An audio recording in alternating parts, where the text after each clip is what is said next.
இது எப்படி பொறிப்பாங்களா அது? நிஜமாக காடை முட்டை தான் காட்டுது.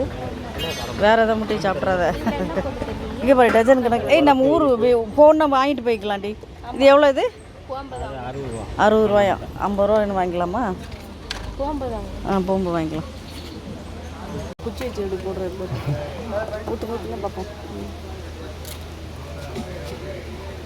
சிசரில் கட் பண்ணி அது பெப்பர்லாம் போடலையா அதில்? ஏய் சாப்பிடும் முதல்ல ஒன்று. நீ உன் டேஸ்ட்டை பார்த்துட்டு தான் நான் வாங்கணுன்னே இருக்கேன். போயிட்டு நம்ம வரும்போது சாப்பிடுவோம். ஆஹா நான் இப்போ டேஸ்ட் பார்க்குறேன் நீ சாப்பிட்றது எப்படி இருக்குன்ட்டு. நான் சாப்பிட்டது உப்பு கம்மியாக போடுங்க.